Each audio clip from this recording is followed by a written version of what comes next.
welcome to the second of our series on commercialism in the public sector. I'm Jonathon Noble and I'm the Managing Director of Human Engine.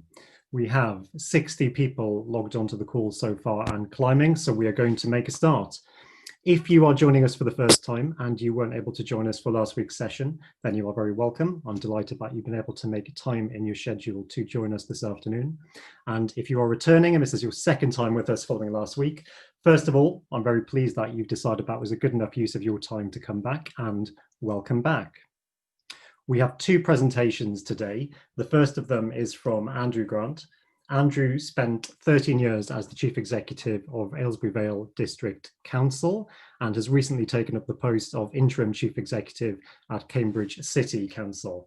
Andrew is going to be sharing with us a number of practical tips for organisations looking to embed a more commercial way of working in their organisations. Followed by Andrew will be Amardeep, Gill and Louis Sebastian from Trowers and Hamlins. Trowers is an international law firm that many of you will have worked with, and if you haven't worked with them before, then I certainly hope you will consider that after today's session. As with last week, there are three ways to engage in the discussion today, and the engagement is what will make this session useful, so please do make use of those mechanisms that we have. Next week, for those of you who are coming back for our third and final session, which is our leaders panel discussion, we're starting at a slightly later time of 4 p.m. So the previous two sessions, including today, have been 3 p.m. Next week is 4 p.m. So slightly later time. Make sure to take a note of that. That should be in your calendar if you've booked on through our booking system, but don't be early for that one, but also don't be late because that'll be a really interesting session. And if I can do a good job of getting 3 politicians to run to time, we'd be lucky to get through that in an hour and a half. So I hope a lot of you will come back and join us for that. So with no more said from me, I'm going to invite Andrew to come on the call. Taking up a new role, and you started as an interim chief exec during lockdown. Best time to start. Start a business in a recession. How was that experience? Well, a very welcoming organisation, lots to do, tracking the current, as all chief execs are doing, the current crisis, but also transforming at the same time and working with members to align their vision with the cost envelope, let's put it that way, of the future. So that will be a challenge that a lot of people on the call will recognise, and we'll be looking forward to finding out a little bit about how they might do that through a commercial approach. So I would like to say thank you, given that you're, what, 13 days into this new role? Something like that, but 13 days in, and you, Jonathon. Well, very kind of you to say, and I'm very glad that you have made time, not for me, but for the people who've given up an hour and a half of their time to join us on the call this afternoon, and I'm sure they're very grateful for that as well. So we appreciate it, and we're looking forward to hearing what your top tips are. Thank you. Well, hello everyone, and thank you for booking on. I want you to imagine that you met me in a railway carriage, and we've got 20 minutes to go, or in a cafe or in a pub, and you asked me about my experiences of putting commercial strategy into action. So my presentation to you is as if I was talking to you personally about my 6 tips or adages or aphorisms, and I'll just run through those 6 so that to whet your appetite. So hang on, and it might cover your interest area. The first is, a puppy isn't just for Christmas. Commercialism isn't a project, just a project. Second is, curb your enthusiasm. Third is, you can be commercial without being evil. Fourthly, you've got to search for the hero inside yourself. Sorry about the reference to the old 90s hit. Fifth, you've got what it takes. And sixth, spread your bets. So if I may, I'll just go through each one of them as if we were having a discussion, and you can raise some questions on it. The first is, a puppy isn't just for Christmas. What do I mean by that? Is commercialism has become a bit of a fashion around the local government circles, and you can take it on as a project and give it to someone in an area that feels like they know what they're doing. But commercialism is not something you bolt on to a failing business model hoping for the best. Commercialism for me is where you've been clear about what your business model is in the first place, how you're going to fulfill your customers, and given the sort of income that you've got from typical traditional sources like taxation or even government grant when it was available, how will you generate enough income to meet the aspirations you have for meeting customers' fulfillment? So you've got to have your why, the why of the organization agreed first. How will you operate? How do you engage with customers? What are you there for which commercial operations are giving you the generating the income that meets those higher order why solutions. Not let's do commercialism because everyone else is doing it and it's a project buried in some department and then all the other departments decide that it's not for them. So it's forever. It's how you do the work you're going to do in the future. Secondly, curb your enthusiasm. And we're going to hear from our esteemed colleagues later about organizing arm's length companies and so on. But take your time. I mean, once you've established what commercialism is for you and how you're going to deploy it to make your council and your offer better. And it's very energizing to be thinking about the new options in commercialisation. But you are a trusted democratic body. And even if you are modernising, there are capacities that you have without forming companies that you could use to, within the law, within the acts, to create value for either for other councils that are working with you or for your customers before going to the trouble of forming what can be quite intricate and important to manage governance bodies. My experience is that members are very and often too curious as to what you're doing within those companies.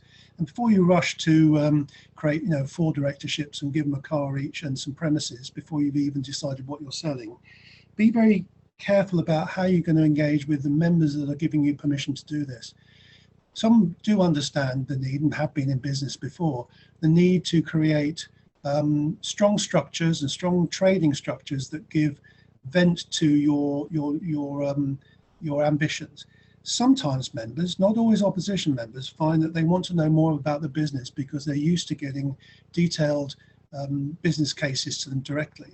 And they do find it hard to understand that some of that is commercial in confidence, in fact, all of it, if it's going to be in company, and that duties of a director is not always the same as in fact, it's not the same as a duty of a director as we know it within the local authority sphere for all the other functions they're creating. Don't put your chief executive on the board hoping that they can be without conflict on it. Do find how you're going to bring that company into balance and audit it and judge what it's doing by its outputs rather than members crawling all over the trading account, which I'm sorry, but sometimes that finds its way towards your own competitors because either they're inadvertently sharing it or sometimes it's being shared to undermine the business that you're in.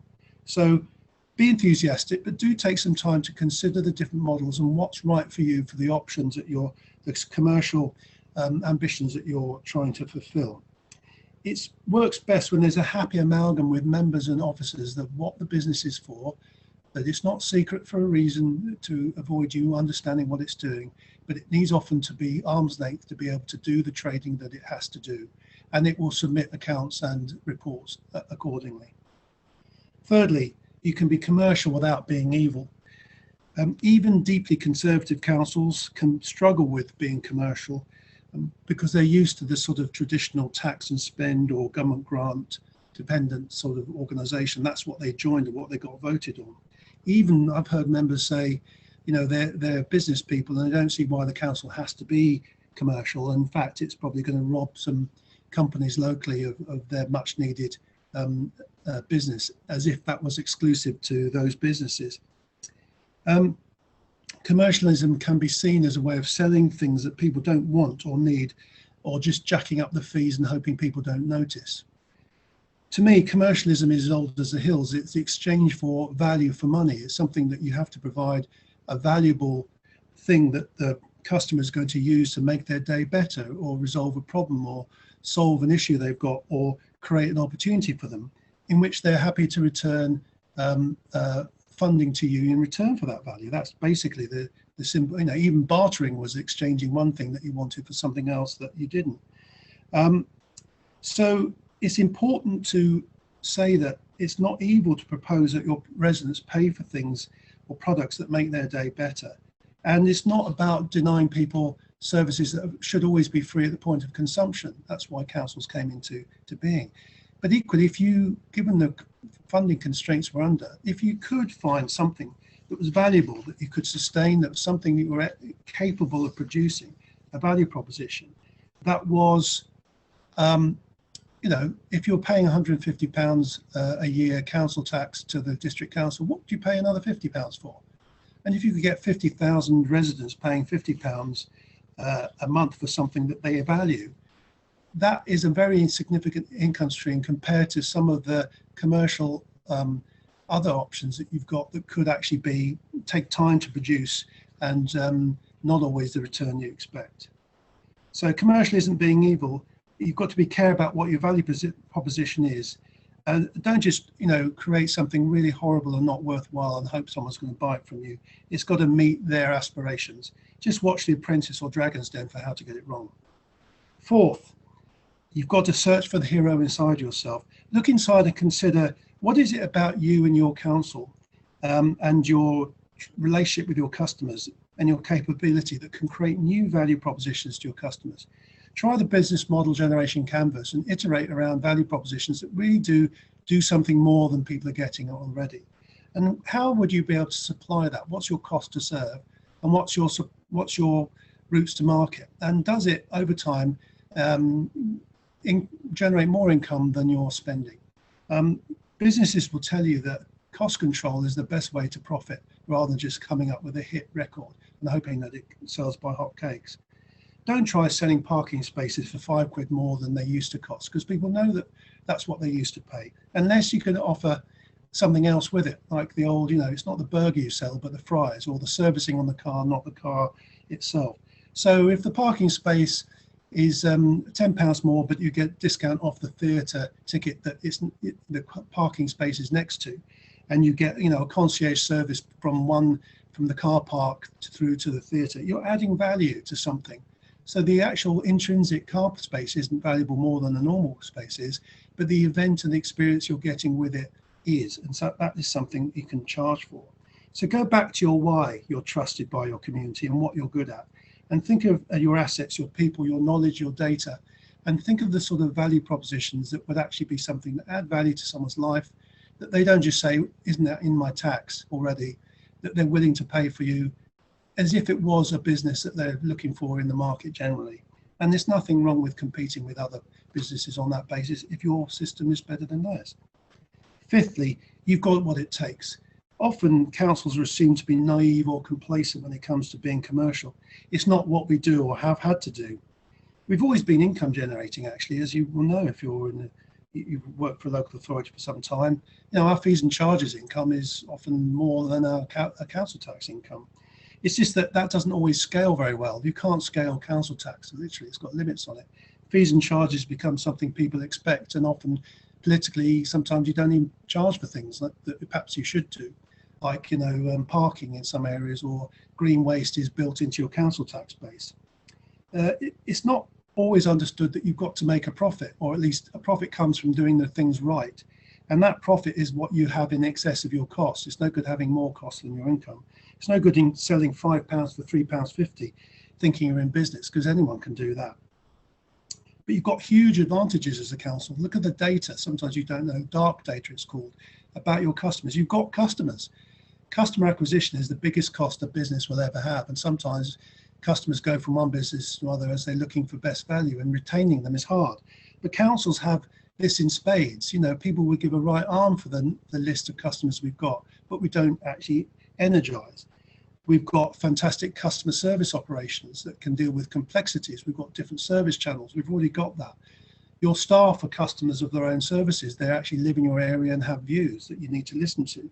We understand the geography. We know how the land lies. We've already done the research on how hard it is to actually supply something like waste collection to every household every week, summer and winter, week in, week out. It's a difficult, complex supply chain management. We're good at that. So believe in yourself. And equally, you've got transparency and an open culture. When's the last time that you got a meeting with the chief exec of Marks and Spencer's when you bought some trousers with a tear in them? Okay, getting to see the leader is not that easy perhaps, but at least you can get to see the leader if you wanted to. I don't think you could get to see the boss of a very big corporate company as easily. So we've got open and transparent democratic culture, but use that as a positive around how your products are adding value to local life. But you are a business, you're business-like. Perhaps you're not technically a business, but we can be business-like to generate income that actually most people have done this, that with value proposition consultation, that actually the community, the 100% of people that you all serve, and most of them don't think they get more than the bins, do trust you, even though sometimes they have a bit of a pop about planning, etc.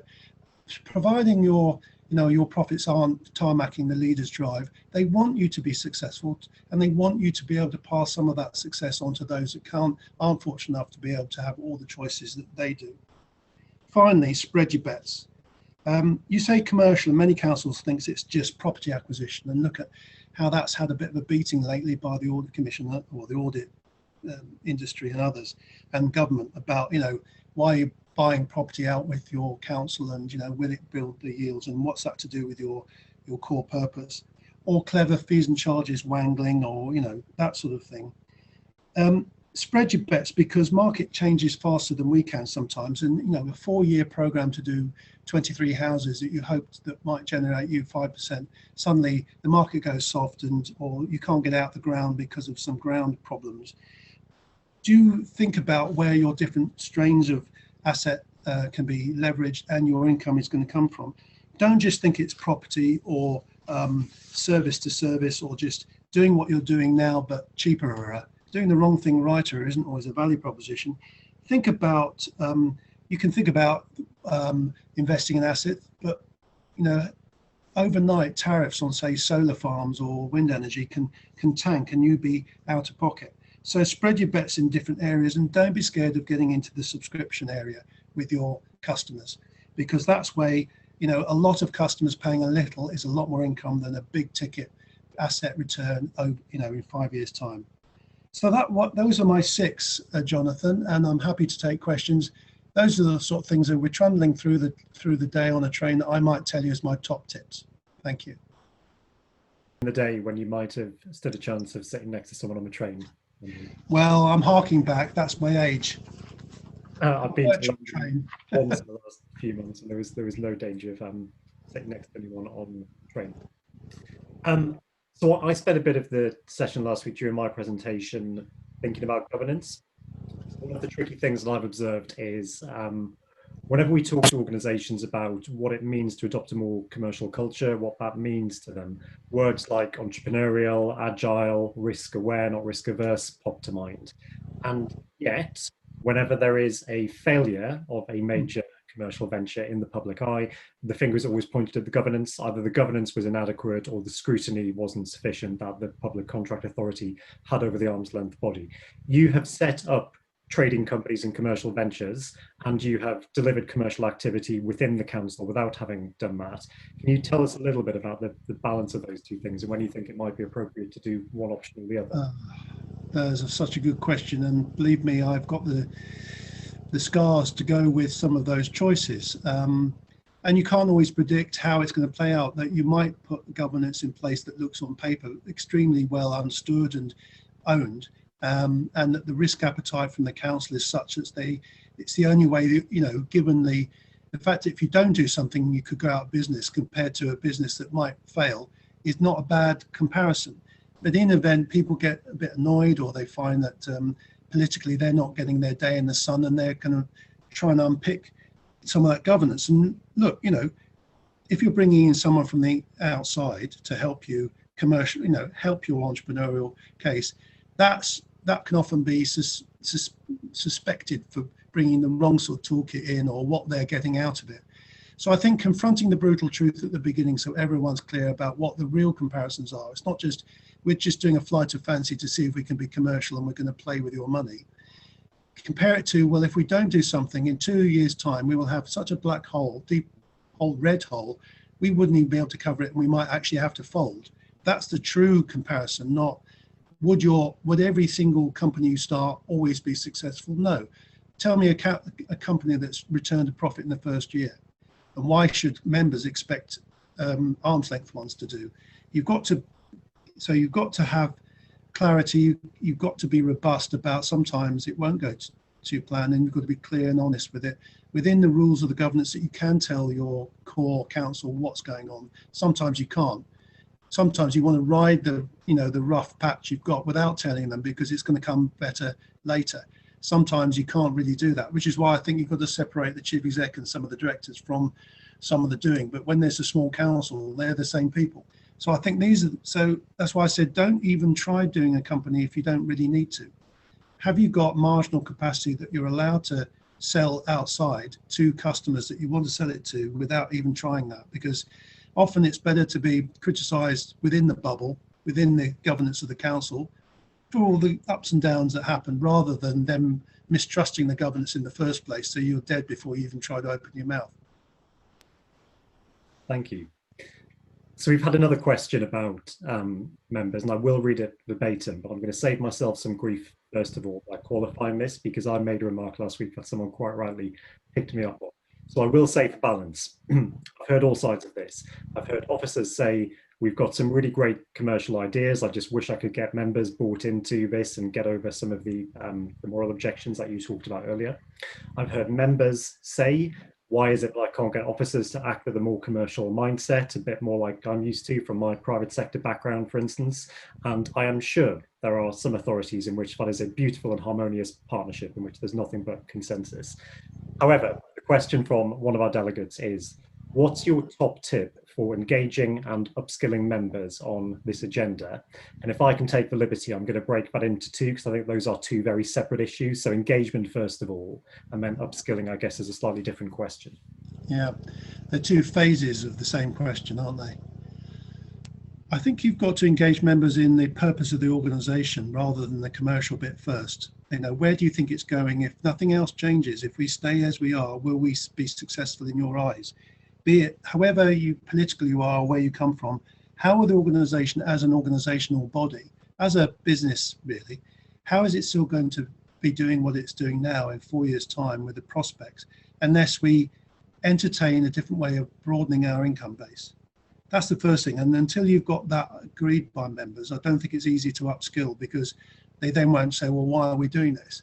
So you've got to organise the why of the purpose of the organisation, or realign it against the brutality of the fact that that's just the way it is. We're not going to get any more money. And council tax is probably half or a third of your income. And most people think that that's all our, that's our, often service managers think, well, our budget's real money, isn't it? Well, no, budget's only what we had to go and rob off the people in council tax or grant to match the costs of the council.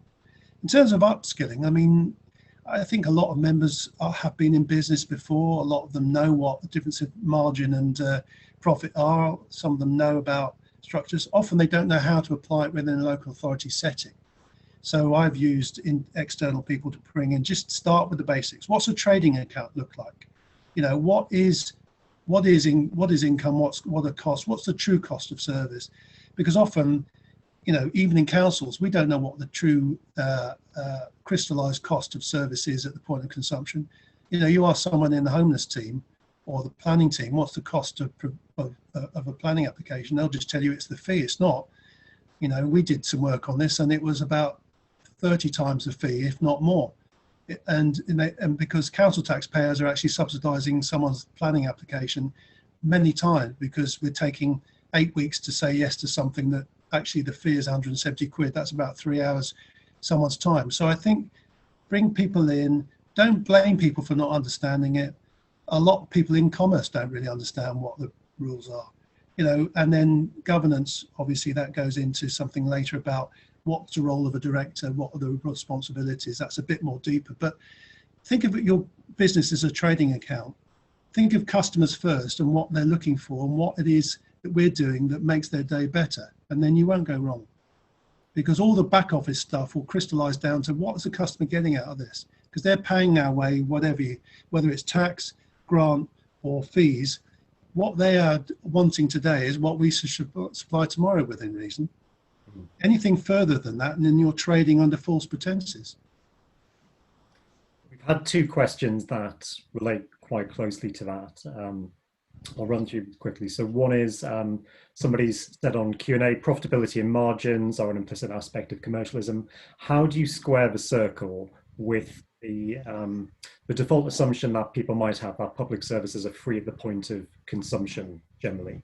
And I guess I've heard you say before that your interpretation of commercialism, one way you can look at it is that it's about offering customers choices to have a better day. So it's not about eliminating services that are free at the point of consumption or putting effectively a commercial tax on services. It's about offering choice over and above what the minimum expectation is. What I would say to that is sort of debunk the idea that we're here to just provide free services, because I don't know an officer that I've ever recruited in a key frontline service like planning or homelessness that didn't want paying. Or I could pay in apples or something for my garden, or that the person coming in for that skill set didn't want the best person money could buy to give them their homelessness advice. They can be, everything could be free at the point of consumption if government had if we had a fully funded service. So that hasn't been the case for decades. So I don't know where someone comes from the idea that everything has to be free, because some people don't get very much for what they do pay. They pay the count, or if you're a unitary, you might pay $2,500 a year or something. If you're a district, you get 10% of that. Now we provide 250 services for 150 quid a year. I mean, who would actually find that was right sized anyway? Taxation's just a way of giving you back the money that you cost. So what I would say was that everything has a value. Price isn't value. Value is what it's worth to you to have this thing today, and you've got choices. Core services should be free at the point of consumption, but there's no way that if we actually did a test of whether we've got enough to pay for free services, even with, say, children's services, you wouldn't actually have enough currently in the locker to be able to do that. So you've got to generate income to be able to, like a social enterprise, circulate that profit back to where it should be in the city. It's not about giving shareholders profit. But you need to make profit. It's no good just making a lot of income when your costs are higher than your income. That's just ridiculous. Any more than a household income. If you spent more than your income expecting to pay the mortgage every month, you wouldn't. So I'm not really buying this kind of sort of mawkish hair shirt stuff where everything should be free, and can we go back 200 years to when it was better then? There was no golden age in local government. Certainly isn't one now. And if you want to fail fast, then fail to actually explore how you can generate more for people that you serve. And the 99% of people that don't have more than the bins, and it is about that, if they paid another 20 quid for something they really wanted, that's more money for the rest of the 1% that can't afford that. So it seems quite a healthy kind of robust argument I've got here, really. I'm glad you think so. Make for boring webinar otherwise. So following on from that, there's a related question. This is a tricky one, and I've got a couple of thoughts, but I'd be keen to hear yours. So in the chat, someone has asked, do you have any tips on measuring the public value derived from commercial activity? Because the social outcomes can be difficult to align sometimes with the commercial activities of a local authority. So I've got a couple of thoughts on this, but I'd be keen to hear your views. So one is that last week, people might recall that I mentioned a report by the LGA called Profit with a Purpose, which specifically tries to do that and to align how commercial activities can lead to generating better outcomes for society, so creating a direct connection. We've got some thinking around it in the business as well. So my life now, in some ways, is relatively simple compared to when I was an officer in local government. In other ways, it's horrifically more complicated. But it's more simple in the sense that we've got some income, hopefully, some of the time, if we have a good quarter, and we've got some costs, and then the bit in between those two things is called our profit margin. And so that might only be one part of what we would look at. If I had a balanced scorecard, we might look at that financial performance. I might look at customer satisfaction, employee experience, and our social and sustainability footprint, if you wanted to be a modern grounded business about it. But that financial bit, at least, is relatively straightforward to measure in a way that it isn't that straightforward for a public authority. What you're really looking at is not the profit margin, it's the outcomes margin. What is the relationship between what it costs you to deliver services and the public outcomes that you're able to achieve for those? Oh God! Like ask the professor, isn't it? I'd say two instant sort of top of the shoulder answers to that. There's nothing more significant about the general public good of what we're doing in the kind of, if you like, the playing with the commercial with a heart or with a purpose, than the council as a democratic institution still being able to be here in 5 years' time. There's no public good generated by failing as a council, and all the reputation and service costs in government stepping in and managing you into a new unitary. So on the fundamental thing, it's absolutely essential we continue to offer a council in an area that's democratically elected, that's doing good for people. And if it takes us to be commercial to do that, that to me is a big tick in the scorecard. On a more sort of tactical level, we did about £100 million worth of investment in Aylesbury Town Centre, a theatre, a university, Waitrose, a Travelodge. All commercial deals, you know, getting a university building. But having a university in Aylesbury for the first time ever was a huge public good for the young lives in the area. Having a theatre that, I mean, I used to ask my wonderful chief financial officer, you know, can I do this? Well, not really on a spare business case of building a theatre. 50 million quid. I mean, it's a bit like buying a car. As soon as you get it out of the showroom, it's worth 30 million. But we're now, Aylesbury's got the theatre that's the fifth most attractive theatre outside London. Now, you can't measure it in business rate on that theatre, but you can measure it in the footfall in the city, in the town. You can measure it on the ancillary businesses that are getting pre-theatre dining, or you know shopping before that. And it's very hard to capture that and show the CFO that that's part of the business case, but you know that it's a regenerative effect on the town that needs to punch above its weight. And I think Aylesbury's starting to do that with some of the food and beverage. Yes, COVID might have changed that, but you're providing long-term assets that create a mood and a scene and an aspiration in a town or a city that only the council probably could do. Because if you wait for a developer to do it, he'll build you a shopping mall that you don't want, and you might get an uplift. But if you're doing it, you can be commercial because you're getting long-term rents out of it, but you're also making a huge statement for the city town area that members love. There's nothing better than a member wants to click the kind of ribbon on a new opening and say, look what I've done for you. I mean, that's legacy, isn't it? Great. Colin Taylor's asked us a question, and it's, should the trusted brand be used selectively? The point he makes is that for some services it could be a plus point, for others it might not.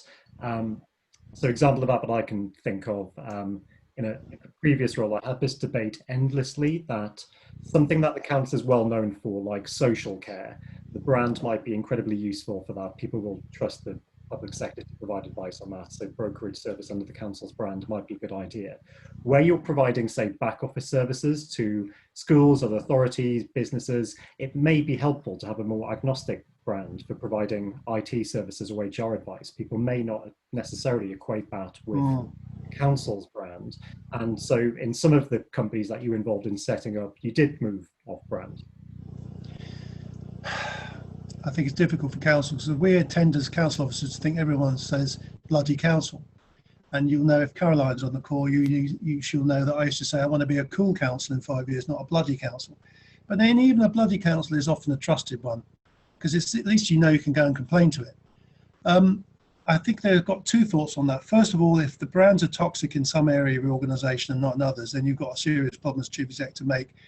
Because customers can tell, they're not stupid, they can look around the curtain and see which bits are not working too well. However, if the customers are happy with a stratified market, for instance, if you're providing business to business services, say you've got a fantastic cloud offer and another council doesn't really have social care services off you, but knows that you've got the best IT skills ever, then you could probably segment or stratify your market quite suitably, and that the brands can operate differently in different markets. But if it's to your residents or your businesses in the area, they just know you as the council. So be careful with trying to pretend that they might not notice that the bit in one half is not as trustable as the other. I think you want to get it all up to a point where people go, do you know what? On balance, that's the best thing, because I'm not buying it because it's the cheapest. I'm buying it because I know that if I had to complain, like John Lewis, I could take it back and get my money back. Question from Nick Brown. How quickly were you able to pivot ABDC's business model, and what kind of resource was required, for example, the seed team, in order to get that up and running? Oh, well, it took me 3 or 4 years of dabbling around just taking the big services and trying to reform them before we all realised that you had to take a whole authority approach and take your members with you. So yes, probably not wasted because you took some money out, but I think the pivot came when we chose customer first and everything it takes to do that, be it political or otherwise, and then that will tell you what you've got. Are your supply chains right? Is the customer getting value even with services that are free at the point of consumption? Do they believe it's good enough? And I think, we tried some hair and scare things. Not all of them worked. I can tell you that the subscription thing failed first time, but someone will hit it out of the park. I think subscriptions, look at Netflix, is the way to go, something to look at. Broadband, we ended up selling it to a company that ate our breakfast for us because they basically surrounded us, but we got our money back out of it. Even though members thought we lost millions, we didn't. We actually washed our face, and we created a market for someone else.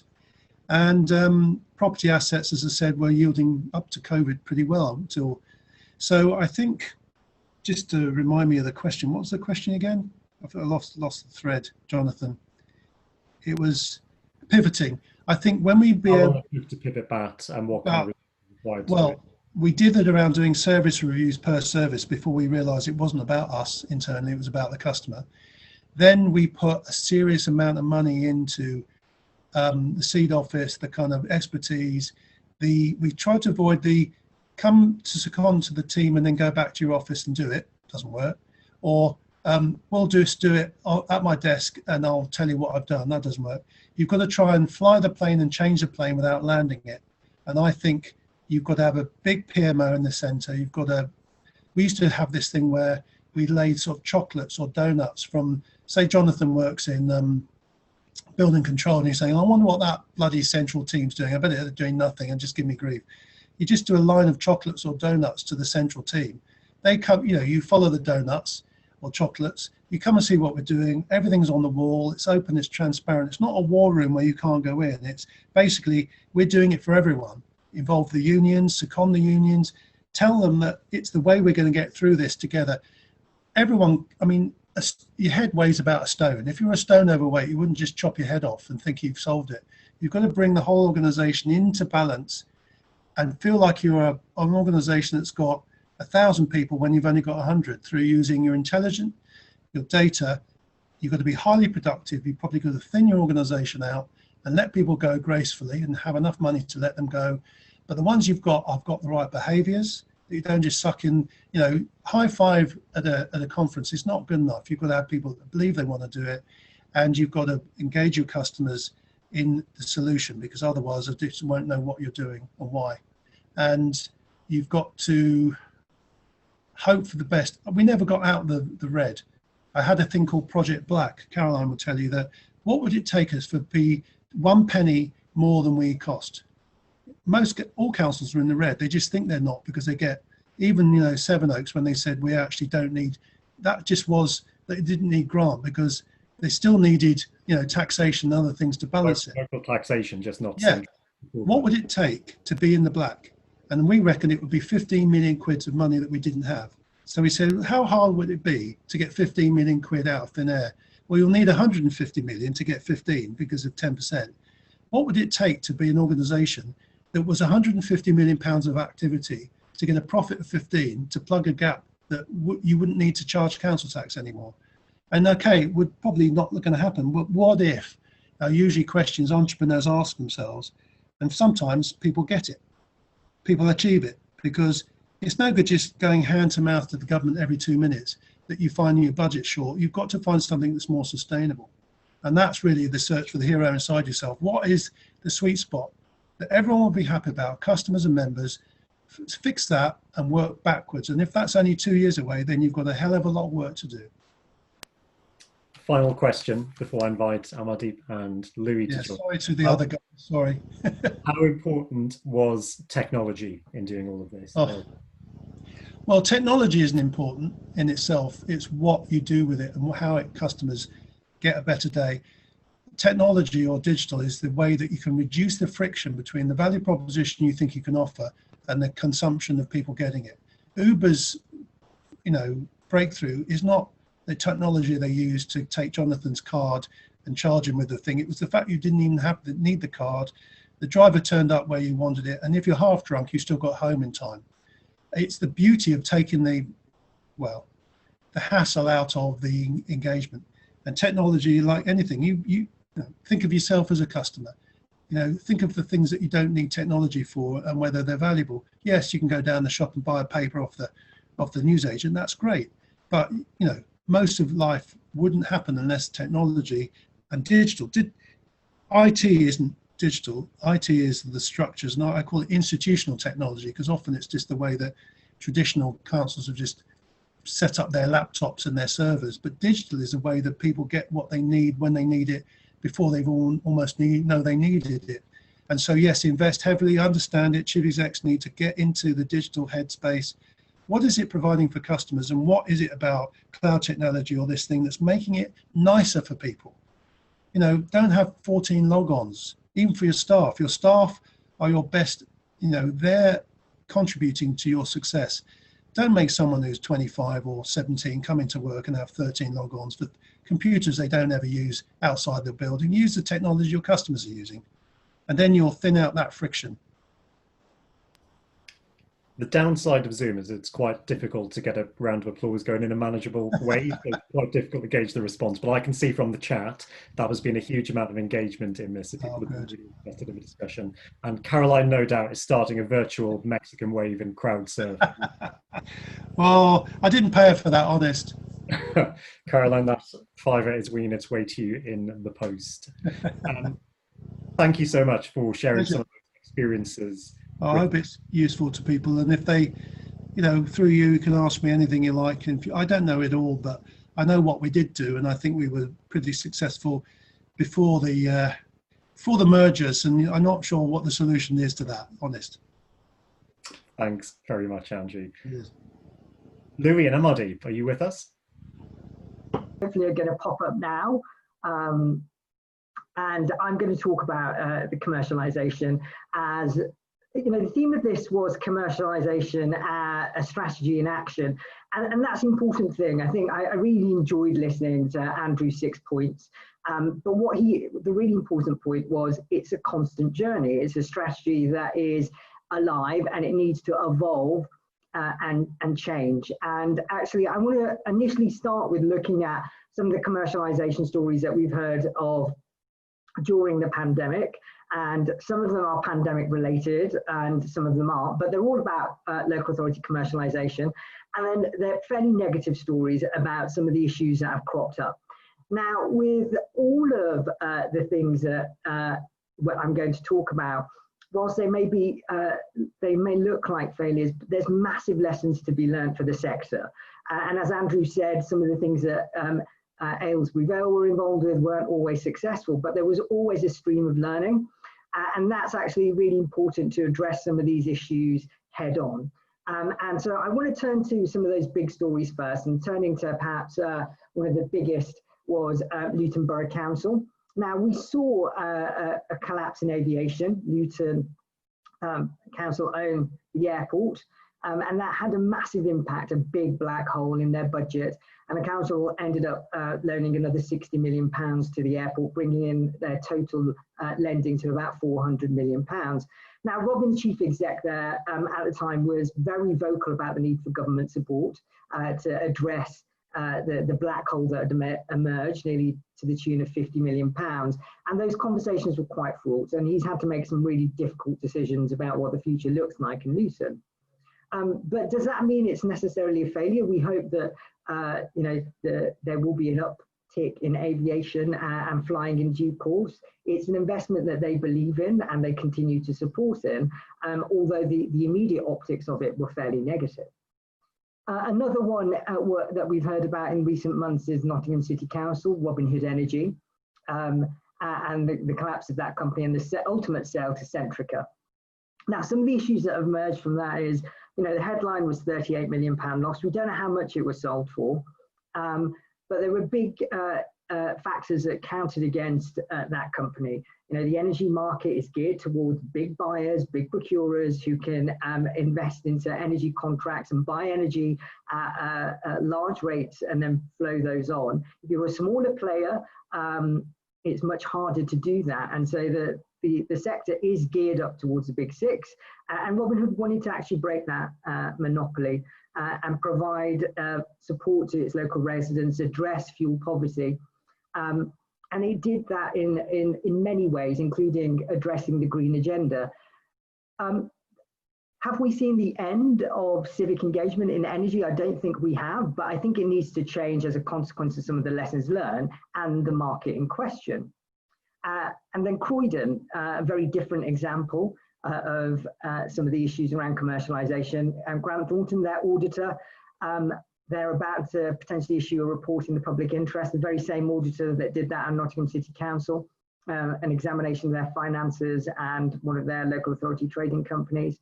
Now, it's really important to understand that actually there's some really important themes that emerge from all of those perceived failures for the commercialisation agenda. You know, whether that's councillors as directors and the dilution of interest and conflicts of interest that may emerge, or the data that was used to make decisions about the efficacy or sustainability of a business. All of those were brought into sharp focus as a consequence of those stories. And we actually think it's important to take those on board when you're starting your commercialisation agenda, or indeed, if you're on a commercialisation agenda, having a review of those matters. So turning over now to look at what we're calling commercialisation 2.0. Now, Andrew picked up on some of these themes, and it's really important not to have a knee-jerk reaction. Commercialisation has to be suitable for your organisation. It has to fit in to the broader themes that you are facing as a local authority. And we have to note that it's really fundamental that you contextualise what's happening in the sector. You know, there are businesses that are suffering, and just because they're local authority owned, it doesn't necessarily mean that commercialisation in its various forms doesn't have a future. And actually, what's fundamental and things that have kind of raised their heads now is the importance of getting it right from the outset, having a really robust business case, knowing that you're going to have key pinch points in place. I know there was a question to Andrew about governance and the importance of governance. And actually, yes, that plays a really important role. But the sustainability of the business from the outset has to be really clearly set out and operating within clear parameters. And that does cause attention with regard to cultural change and freedom. And commercialisation is about being more business orientated, breaking away from some of the parameters that local government operates in. So getting the balance right between oversight and audit and freedom and cultural change is a very difficult one. However, getting those decisions in place at the outset is absolutely fundamental. And we're going to talk a little bit further about those. And actually, we're already seeing evolution in the market. A lot of our clients are involved in housing companies and regeneration companies, which fall within their commercialisation agenda.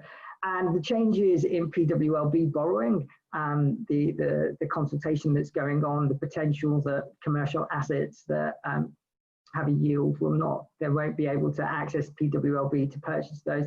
We're already seeing the local authorities talking to PE investors and institutional investors in that context. So it is a constantly evolving sector and a constantly evolving kind of topic. And actually, Andrew made the great point. It's not a project, it's a mentality, it's a way of life. And it's an inevitable factor that most authorities will need to examine this in some way. And if they decide that commercialisation isn't for them, that's entirely right. We are involved with at least 3 authorities that are taking a holistic view of all of their services at the moment to see what their future looks like. Some of them may be span out into the bodies, some of them may be inter-authority or shared arrangements, some may be stopped in their totality. You know, we're going through a clear pinch point in terms of a reflection in the sector. And actually, there is really important lessons to learn from the stories that we've already heard, but not ignoring the huge success stories. I think Andrew did himself a discredit in his 6 lessons about not being more focusing on the fact that he was a great advocate about what was going on at Aylesbury Vale. To get that senior leadership buy-in and vocal support from the very top of the organisation, I think is one of the key success factors of why, you know, what Andrew did really had left a mark on the sector. And indeed, you know, there's valuable lessons still to be learned from that. But, you know, by way of an introduction, I think this is an evolving agenda and it has changed. There are success stories out there. You know, where we were involved in the establishment of Publica, 4 councils coming together to create a company, and that Jan Britton, who's heading that up now, you know, has been very vocal about the speed of change that has been able to adopt in a COVID world, and the impact that has, a positive impact it's had on residents. So, you know, we have to balance up all of the stories that we hear and put them in a very personal and local context. And bearing in mind the legal parameters, which Louis is going to talk about a little bit further with regard to what steps we need to take as we go along that process.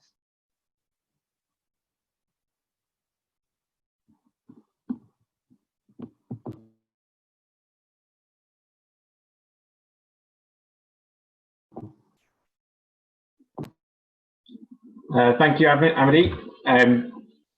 Just to briefly introduce myself, my name is Louis Sebastian. I'm a senior associate at Trowers, and I've seen the world of commercialisation in local government from both an in-house point of view and private practice.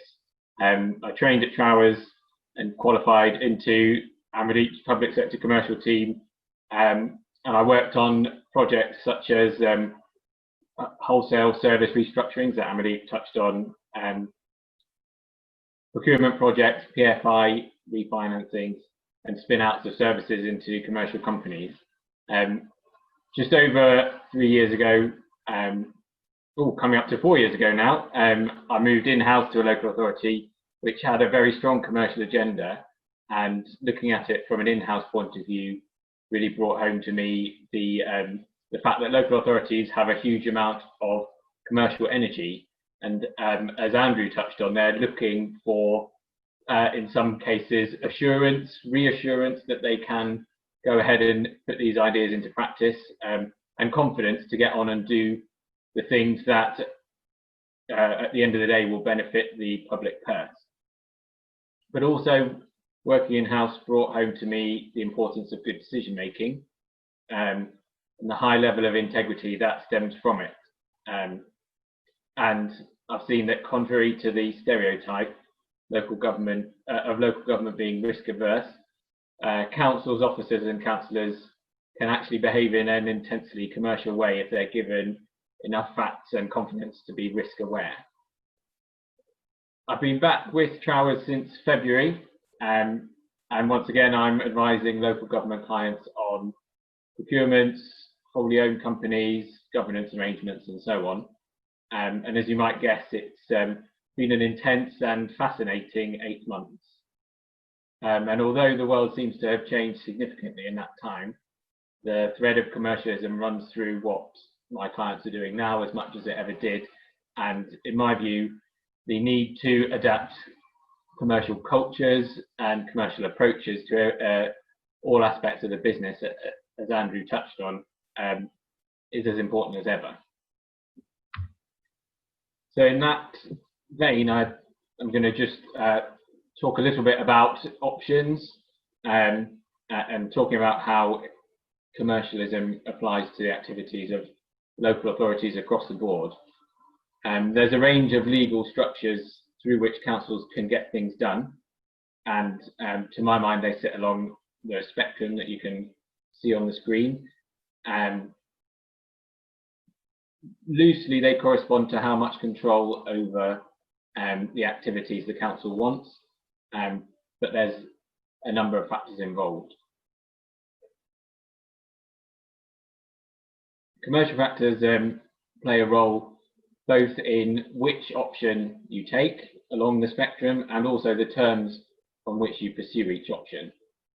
So thinking about divestment, a council may have an asset that in the current climate is no longer viable, or perhaps a piece of land which it was hoping to develop that the changing financial circumstances mean is no longer possible. As Amardeep has mentioned, you may already be holding commercial investments that are no longer providing the expected return.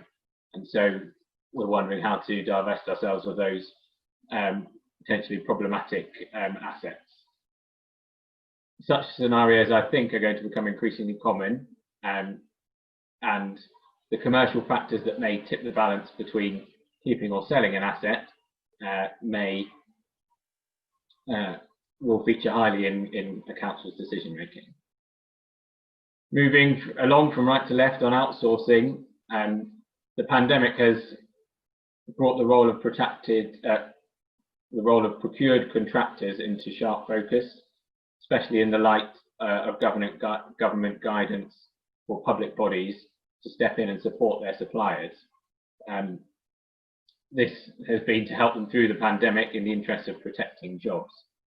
The tension between acting as a commercial entity and acting in the public interest has never been more apparent, I think, as in that particular set of conversations that council's been having with their suppliers. A lot of my work since March has been in helping councils engage with their suppliers to provide the support that they need, but doing that in a financially realistic manner. The commercial question at the heart has always been whether the insolvency of the supplier and the termination of the contract, and therefore the return of services in-house, is actually in the interest of the council, given other pressures on resources at the time. So the approach to how contracts have been managed has been the subject of commercial considerations, even though it doesn't fit neatly into that commercialism box. Joint ventures, mutuals and local authority trading companies, moving along the spectrum from right to left. These are different flavours of arm's length bodies that councils can participate in, and the future of these bodies really is up for grabs, I think. In the last month, we've started discussions with a client who has had a private sector investor come along, and we're exploring joint venture options with them. And those are the sorts of opportunities that might come along in a downturn, where the private sector is looking for a stable institution to partner up with, and local authorities have proven themselves to be that. Mutuals and LATCs, they fit with service restructurings, and as Amardeep mentioned, councils are investigating how they can best deliver their services and most efficiently in terms of value for money. And there may be arguments where mutuals or trading companies or tech-out companies provide a way forward, but as Andrew mentioned, you really need to start with what you want to do and then move into how you want to do it. And the conversation with your lawyers will, if they're worth their salt, will remind you of that. And on the far left, again, Andrew's already touched on this. Your in-house services, there is more importance now than ever that your in-house services are run in a commercial way. When I was in-house, the council that I was working at had approach across all services. It had a central think tank of people from all levels and all services who were a sounding board for ideas that people could come forwards with.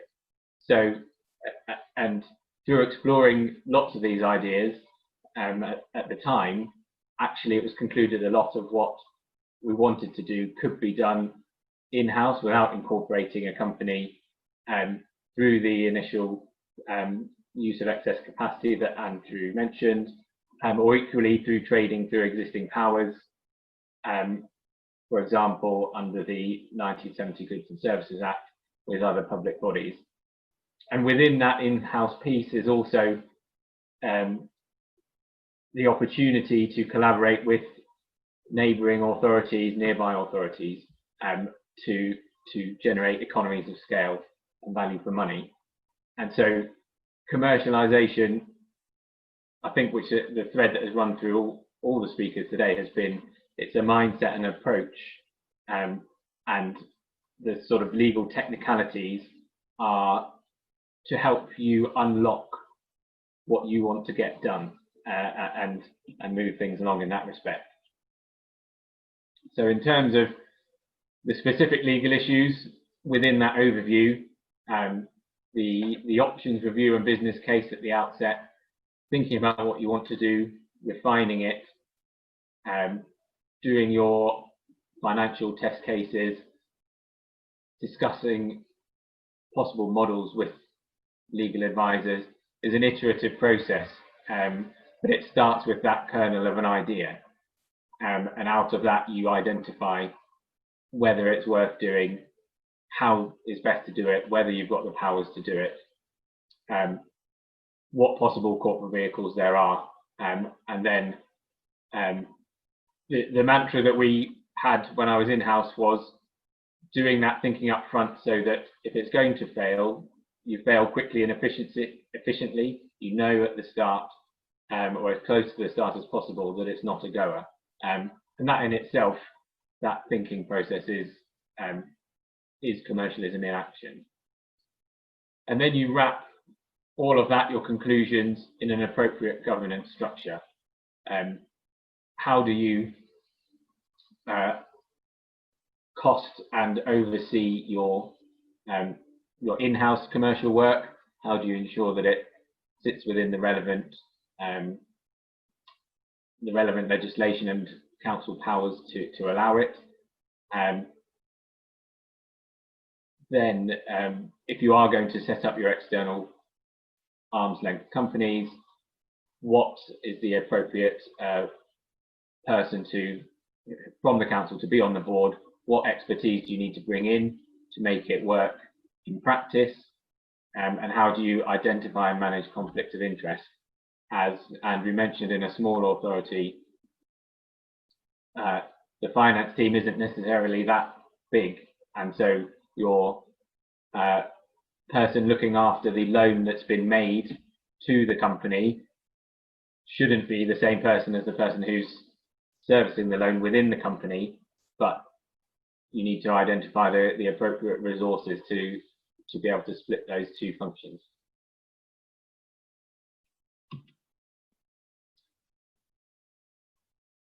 These are the secondary legal issues that fall out once you've got a direction of travel.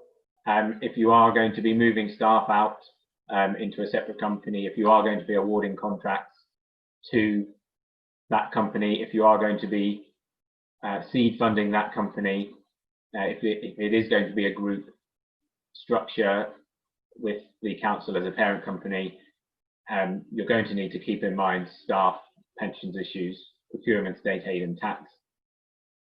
And then a whole separate piece of thinking needs to happen in relation to the operations and financing of that venture. And as I touched on, in-house, I was a deputy monitoring officer, and so I had sight of a lot of reports to cabinet, and I've got a good feel for what makes a good decision, what sufficient levels of information need to be put forward around a commercial venture. How do you explain to members and the public and your decision makers what the risks are, and allow them to balance that against reward? And at the heart of that is being realistic, curbing your enthusiasm, to copy a phrase from earlier on. Recall that if there are challenges to commercial ventures, the courts have looked at decision-making papers. and also whether the decisions have been made in the right place. Remember your split of functions between cabinet and council. It's an easy one to get right, but if you don't think about it at all, you can often fall foul of it. So make sure that you're setting out the details of what it is you want to achieve, why you're doing it, and making sure that rational predictions are made and all the information put in front of your decision makers. And then when it comes to implementation, it's the bit that I get excited about. All the various incorporation documents, contracts, all lined up on the table on completion day. The formalities need to be followed, but that is just the beginning. You need to make sure your directors are appropriately trained, understand their responsibilities, understand the goals of the commercial venture, and that you've identified what success looks like, so that you can be appropriately judged against it. And getting all of the items listed here lined up on day one gets things off on the right foot in that respect. And lastly, from me, just a word on the ongoing oversight of your venture. It's important as a public vehicle, especially one if it's having public money invested in it, that there's effective monitoring and governance of the vehicle. Clear roles. You can find yourself in a situation where the council is acting as commissioner of services from an entity, shareholder of the entity, funder to the entity, and also scrutineer of everything that's going on, and whether this is a good, appropriate use of council's resources. So there's a number of hats that councils wear, and placing these hats on the right heads is a job worth dedicating some thought to. And conversely, you want to make it simple enough not to hamstring the organisation, the commercial venture from the start. If the council wants to retain control over awarding contracts over a certain value, that value needs to be sensible to make the project work on a day-to-day basis. But it also needs to, I beg your pardon, it also needs to give the relevant level of control to the council itself. And lastly, benefits realisation. I think Andrew talked very clearly about why we need to do this. There are specific benefits in terms of the bottom line of a commercial venture, but there's also the wider benefits to the diversity of funding streams of the council and the ongoing support to the community that the council provides, that rests on appropriate and successful commercial behaviour. And making sure that there's a measure of this and recognition of this is important for maintaining buy-in for the duration of the project, because these things are not just for Christmas, as Andrew said. And I'll hand back to Amardeep now for a few final tips. You're still on mute, Amardeep, I'm afraid. Sorry, thank you very much. My quick hand gestures clearly weren't working there. Liv, I'm very conscious of the questions that have come in, and we probably want to turn to those. But by way of kind of summary and overview of that, you know, the legal framework is there. There are issues that you need to address from a VIRES perspective, a governance perspective. But the most important thing is getting the initial steps right, understanding what you as an authority want to achieve, that, and being realistic about those. As Andrew said, you know, you're not going to get a profitable entity within the first year. and does it need to necessarily make masses of profit if it's delivering a social value? What are your objectives? How do you define success? And then how do you deliver it? I think the increasing factor is in order to ensure appropriate oversight, if that is necessary, playing that role as a shareholder, whilst also being a procurer of the service, also being a lender, has inherent complexities about it. And there's no easy way around some of the concepts that we've talked about.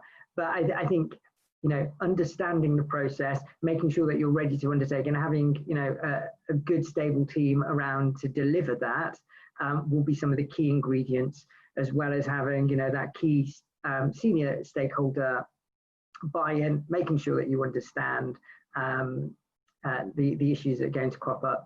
And these slides go into a lot more detail, and I've just seen a question pop up. Yes, these slides will be available to everyone after the talk, so they go into a bit more of arguments about some of the issues that we've talked about. So they'll be circulated later, but now to turn to the questions, I think, Jonathan. Thanks very much for that, guys. We do have a few questions that I will do my best job of fielding and putting to you. One of them that I want to start off with, which hasn't come in through the Q&A, but was actually emailed to us. We've got people from all over the UK on the webinar, and so there was a very relevant question about, do the bits of legislation apply evenly to all parts of the UK and all regions? Now, by luck, we happen to have done a bit of proposal for an authority in Scotland recently, so I do know a little bit about this. So I've given a very superficial layperson's answer to this, which is that, broadly speaking, there are different legislative regimes in place in England and Wales as one category, Scotland and then Northern Ireland. One of them, of course, is that a lot of local authorities in England and Wales rely on general power of competence. That doesn't exist in the same format in Scotland. They've got a general power to advance well-being, which sounds similar, but is not quite as flexible and free in terms of what people are allowed to do. There are, of course, ongoing discussions about introducing charges in Scotland, such as the technical term is TVL, Transient Visitor Levy, which all of us know as the tourism tax in real life. And that's a discussion that they're having in Scotland, and there's no discussion that I'm aware of about doing that and equivalent tax in England. That's a live debate. But that was my very superficial response to it, and I don't know whether as professionals there's anything you like to add to that that might enhance people's understanding. Yes, even in the England and Wales context, there's different sets of legislation in Wales equally applicable, and they've done some really great stuff around making decisions, forward-casting them for future generations as well. Northern Ireland has a general power of competence as well. It came in after it did in England, but they broadly have the same general power with some nuanced changes in there. So we've set up companies in Northern Ireland for local authorities there as well. Scotland is a slightly different ballgame, as you've mentioned. So actually the England, Wales, Scotland and Northern Ireland have broad differences and similarities in some of their legislative framework. So whilst England and Wales are probably the closest, there are different aspects of legislation that you have to take into consideration. So it's always worthwhile just having a quick look. General power of competence, obviously in England, is well-trodden ground now, and is the principal power that local authorities rely on to undertake the whole host of commercialisation activity. Well, that may change in future, looking at some of the restrictions, especially around PWLB that I mentioned earlier, that are coming in. But yes, it was a good answer, slightly more nuanced, but yeah, I hope that answers that one. I'll give myself 6 out of 10 for that, and I'll give you a 9. There's always room for improvement, right? So we've had another question. I'm going to break it down into 2, if that's okay with you. So the question is, what are you finding is the most common option for delivery of those options that you outlined on your spectrum within the public sector at present? So I'll pose that question to you, but I'll also pose a corollary question if I can, which is that I don't know if this is the most common. Increasingly, we've seen, and a lot of people on the call will have seen, a trend towards insourcing. And so my second question is, where you've seen that, what do you think are some of the key considerations in business cases for insourcing that are perhaps being neglected? Because my observation is that a huge amount of effort will typically go into a business case for outsourcing, shared services, joint venture, and insourcing appears to have been done a bit more hastily on a few occasions without the same level of due diligence and service design associated with it. So Louis and I worked on the One Barnet project, which arguably probably was the high mark in terms of outsourcing for local government. Regulatory services, all back office and middle office functions essentially went out in two separate lots, one to a joint venture, one to a straightforward outsourcing contract. And I think the market has changed fundamentally. I think we were working on that 7-8 years ago. What is really popular now is when Louis kind of put that control barometer up. It is the need to have an oversight, and that's why, Jonathon, there is an increased interest in insourcing, and also the establishment of wholly owned entities. Mutuals are, they had their vanguard when the coalition government came in, and they were on the agenda, kind of slipped off, coming back on the agenda. Trusts, we've seen a lot of trust failures, especially in the leisure sector over the course of the last 6 months, and we've been involved in a lot of termination and winding up of trusts. So I definitely think that the insourcing and the wholly owned subsidiary option are by far the most topical at the moment. And potentially not providing certain services. Discretionary services are coming off the list, and as authorities take strategic views about what they should be doing with limited resources. The assessment of the business case is fundamental in all of those cases. So I was on a call last week about a very problematic waste contract and the need to perhaps end it and bring it in-house. It was probably second generation 2P, so the terms and conditions were totally different. Individuals didn't have access to LGPS. There was a whole host of cost issues associated with insourcing it, beyond just actually we do services as a council, and this is something that we've done in the past, why can't we do it? Well, they hadn't done it in at least a generation, and kind of bringing it in-house, avoiding equal pay issues, and making sure that there was parity and ownership of the assets to deliver the service, which was a bit of a patchwork there, some of the assets, not all of them. There was huge cost, and not only in the initial capital outlay of purchasing assets, but then homogenizing terms and conditions and future in-housing of those staff. So, you'd have to do a fundamental business case in that case as well. As much as insourcing has a degree of familiarity about it, as much as that cohort of staff may have already been in that authority at some point, it's not a cost-free or easy option, is my view. Louis, I'm not sure if you have any further thoughts on that, but it warrants significant investigation. But if we're looking at alternative options to insourcing and in-house provision, tech out or wholly owned subsidiaries seem to be very popular. Yeah, just to tack on that, the question about what's the most popular, I would always refer back to what I think has been mentioned a couple of times already today. What is it that you want to do, and find the right thing to do that. There's no right one. There is the one that is best for a situation. And in relation to insourcing, the situation that quite a lot of councils have found themselves in is that their providers aren't providing, or their providers are in financial difficulties. And so insourcing has become the least worst option, which again doesn't make it the wrong option, but in an ideal world, you'll be able to assess what the best way forward is, and then structure your next steps around that.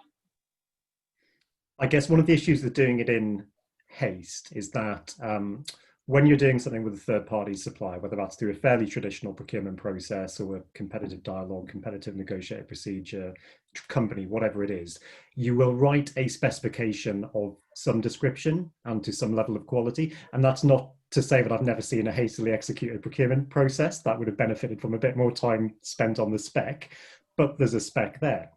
For some reason, we never do that with in-house services. it's always the kind of case of, well, if I've got a structure, my structure is the most important thing, and I'll do some JDs, and I might have some basic process flows to help people understand who does what.